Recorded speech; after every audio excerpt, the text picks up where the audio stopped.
Next question कहता है figure shows a charge q placed at the centre of a hemisphere. A second charge plus q is placed at one of the position A, B, C and D. सवाल है in which position या फिर positions of this charge the flux of the electric field through the hemisphere remains unchanged. हमें बताना है कि हम A, B, C, D में से कौन सी जगह पे अपना एक्स्ट्रा एक और प्लस क्यू चार्ज रखें so that इस आपकी हेमिस्फेयर जो बाउल है इससे निकलने वाला जो फ्लक्स जो पहले था और चार्ज रखने के बाद आया दोनों की वैल्यू सेम हो ना. बड़ा अच्छा कॉन्सेप्चुअल सवाल है, मुश्किल कतई नहीं है.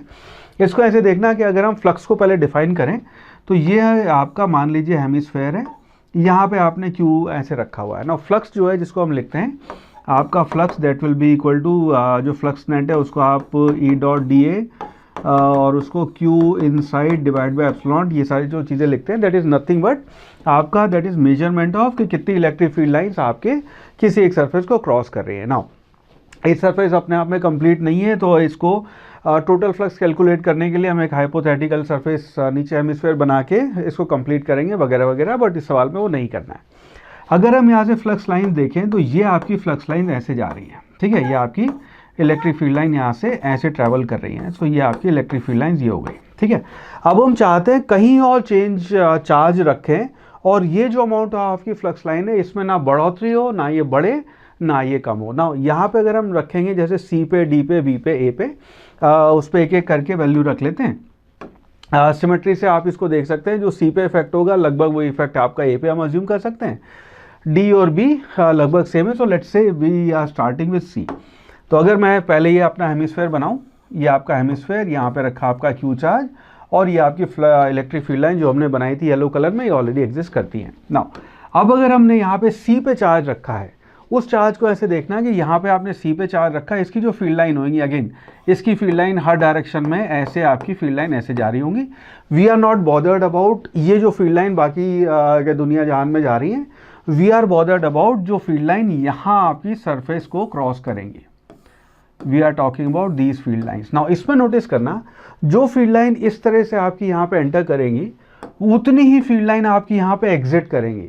तो इसका मतलब ये है कि आपकी जो नेट फील्ड जो पहले फील्ड लाइंस आपके क्यू चार्ज की वजह से थी ऐसे ऐसे जो लाइनें अपनी ये वाली थी, उनकी नेट आपकी इलेक्ट्रिक फ्लक्स में कोई चेंज नहीं आएगा, बिकॉज ये क्यू वाली तो उतनी ही रहेंगी.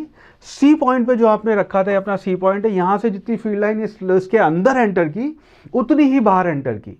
इसका मतलब है C would be one of the option. Similarly अगर सी है तो आपका ए भी अगर यहाँ चार्ज रखेंगे सेम लॉजिक से A will also be an option. Now एक काम करते हैं, अब डी पे या बी पे एक चार्ज और रख के देखते हैं और फिर देखते हैं अपनी फील्ड लाइन में चेंज कैसे आएगा. तो ये आपका हेमिस्फेयर, यहाँ पे आपका रखा क्यू, यहाँ पे आपने रख दिया प्लस क्यू. ना अब इस प्लस क्यू की वजह से जो आपकी फील्ड लाइन जाएंगी, ठीक है, तो आपकी फील्ड लाइन कुछ ऐसे होंगी, कुछ फील्ड लाइन तो उधर जा रही है. Now we don't care about these, इसके अपने को इस सवाल में कोई मतलब नहीं है. और ये फील्ड लाइन है, जो फील्ड लाइन आपकी यहाँ से जाएंगी, तो कुछ फील्ड लाइन तो ऐसी होंगी जो आपकी फील्ड लाइन इसमें एंटर की उसके बाहर निकल गई. ना ये आपके नेट फ्लक्स में कंट्रीब्यूट नहीं करेंगी. लेकिन अगर जो फील्ड लाइन यहाँ पे एंटर की हैं और क्योंकि हेमिस्फेयर आपका यहाँ पे ओपन हेमिस्फेयर है, तो ये जो आपकी फील्ड लाइन यहाँ पे एंटर करके ये आ रही हैं, ये जो आपकी फील्ड लाइन है ये नेट फ्लक्स पे कंट्रीब्यूट कर देगी. इनफैक्ट उसको आपकी नंबर ऑफ फील्ड लाइन जो है उसकी वैल्यू बढ़ गई, ठीक है. अगेन इस पर डायरेक्शन पे डिपेंड करेगा, इस डायरेक्शन को पॉजिटिव माना है, इसको नेगेटिव माना है, बट आपकी फील्ड लाइन की वैल्यू चेंज हो गई.